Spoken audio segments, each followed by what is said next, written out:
ശബരിമല യുവതി പ്രവേശന വിരുദ്ധ പ്രക്ഷോഭത്തിന്റെ പേരിലുള്ള പഴയ കേസുകളിൽ തന്നെയടക്കം പോലീസ് വേട്ടയാടുന്നതായി മുൻ ഗവർണറും ബി.ജെ.പി. നേതാവുമായ അഡ്വക്കേറ്റ് പി.എസ്. ശ്രീധരൻപിള്ള. 97 വയസ്സുള്ള മുൻ എം.എൽ.എ. ഒ. രാജഗോപാലിനെതിരെ വരെ അറസ്റ്റ് വാറണ്ട് ഉണ്ടെന്നും ഇക്കാര്യത്തിൽ മുഖ്യമന്ത്രി ഇടപെടണമെന്നും ശ്രീധരൻപിള്ള കോഴിക്കോട്ട് ആവശ്യപ്പെട്ടു. ഒ. രാജഗോപാൽ 97 വയസ്സുള്ള കേരള രാഷ്ട്രീയത്തിൽ ഏത് എതിരാളികളും മാനിക്കുന്നു. ധാർമ്മികതയുടെ ഇന്നത്തെ ജീവിച്ചിരിക്കുന്ന ഏറ്റവും വലിയ പ്രതീകമായ ഒരാളാണ് രാജഗോപാൽ.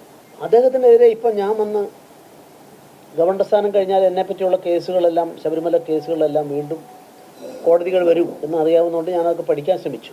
കഴിഞ്ഞ ഒരു 4-5 മാസം അതിനുവേണ്ടി അശാന്ത പരിശ്രമത്തിലായിരുന്നു. ഒ. രാജഗോപാലിനെതിരായിട്ട് നോൺ ബെയിലബിൾ വാറണ്ട്, ജാമ്യം നൽകാൻ പാടില്ലാത്ത വാറണ്ടിൽ അദ്ദേഹത്തിന് നിലനിൽക്കുകയാണ്, പ്രതിയാക്കിയിരിക്കുക.